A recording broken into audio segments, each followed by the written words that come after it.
And welcome to your video lecture on section 2.3 on covalent bonding, molecules, and molecular compounds. So we'll start off talking about covalently bonded molecules. Electrons are shared between atoms of two or more different elements. If you remember from our previous lecture, our hydrogen only had one electron in its valence shell. It would rather have two in order to be fully fulfilled. And oxygen has 6 electrons in its valence shell and needs 8 to be fully fulfilled. And so what they end up doing is that the electron from oxygen and the electron from hydrogen end up being shared so that hydrogen is happy and oxygen is happy, and it fulfills that octet rule. So when we have this sharing of electrons, we can call it molecular compounds. So this is another way of writing out our water molecule, where we have our 2 hydrogens and 1 oxygen sharing its electrons. And these 2 electrons that are being shared can be written as a straight line here. Other examples of molecular compounds would be like carbon dioxide, but not molecular oxygen. When we write out our molecular formula, it's indicating the number and types of atoms that are in that molecular compound. For example, if we have carbonic acid, we know that we are going to have 2 hydrogen atoms, 1 carbon atom, and 3 oxygen atoms. And when we discuss the structural formula, we're also indicating the number and types of atoms, and it also indicates the arrangement of the atoms within the molecule. So here we could see the structural formula for carbon dioxide, and we see that it has a double bond to its oxygens in either side. This is also going to allow differentiation of isomers. This means they have the same number and type of elements, but they are arranged differently in space. So, for example, we have glucose, galactose, and fructose. And if you look at the molecular formula, it's exactly the same. We have our 6 carbons, 12 hydrogens, and 6 oxygens. But when you look at their structural formula, where it's highlighted in yellow, you could see that it has a structural change. So as I mentioned in the previous slides, covalent bonds are when the electrons are being shared, and it occurs when both of the atoms are requiring electrons. So typically we're going to see this in atoms with 4 to 7 electrons in their outer shell, and it's formed commonly in the human body using hydrogen, oxygen, nitrogen, or carbon. There are a number of covalent bonds that an atom can form, and the simplest is going to occur between our 2 hydrogen atoms. Each hydrogen atom has 1 electron in its valence shell, so it is going to share its single electron with the other. So we have a single bond as a result. An oxygen, because it has 6 electrons in its valence shell, when it comes together with another oxygen that also has 6, it can share its 2 electrons in order to fulfill that octet rule. So that is going to develop in a double bond. And our nitrogen element has 5 electrons in its valence shell. So now we are going to share those 6 total electrons here in order to create a triple bond. Now, when it comes to the element carbon, it has 4 electrons within its valence shell. So it's going to form 4 separate bonds with another atom. And here's that same illustration from that previous slide, just kind of spelled out for you. And here's a view of carbon. As we said, we need 4 electrons to satisfy the octet rule, and we could do this in a number of ways. So if we have 4 hydrogen atoms, remember hydrogen just has 1 electron in its valence shell, so it can share that 1 electron with those 4 electrons in the carbon atom, looking like this structural formula.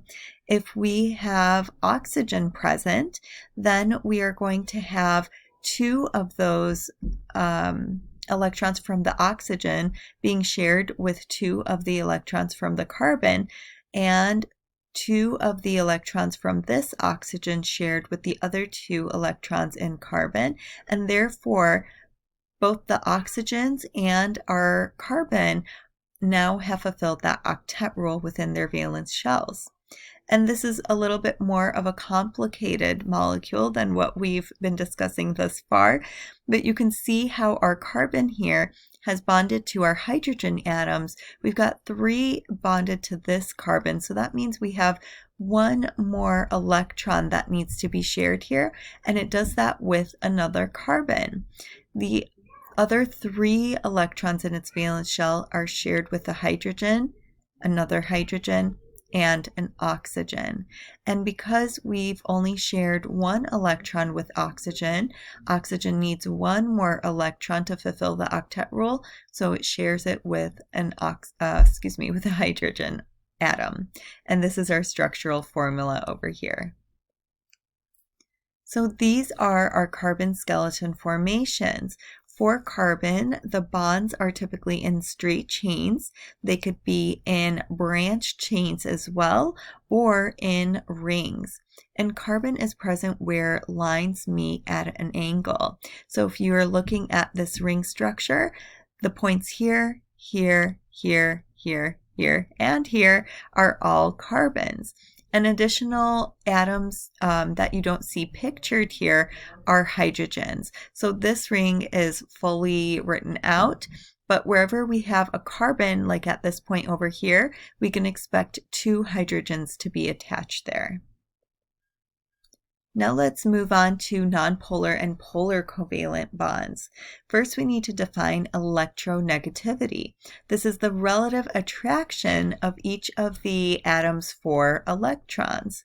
And it determines how the electrons are going to be shared in covalent bonds, and 2 atoms of the same element may have equal attraction for electrons. This would result in something known as a nonpolar covalent bond. But if the sharing of electrons is unequal, then we call it a polar covalent bond. So if we look at our periodic table, we can see that moving in this direction from left to right, we are going to see that electronegativity is going to increase. Namely, oxygen and fluorine is known to be highly electronegative. And also from the bottom to the top in the column. And for 4 most common elements composing of living organisms, from the least to great electronegativity would consist of our hydrogen, our carbon, our nitrogen, and our oxygen.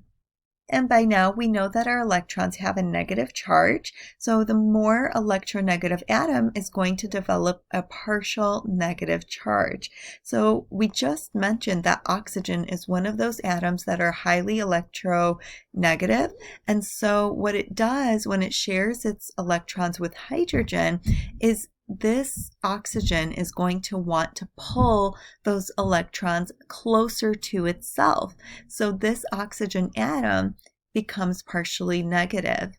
And the hydrogens, because their electrons are being pulled further away from them, they're going to be slightly positive or less electronegative. And we can represent these partial charges by using this Greek delta symbol and putting either a plus or a negative.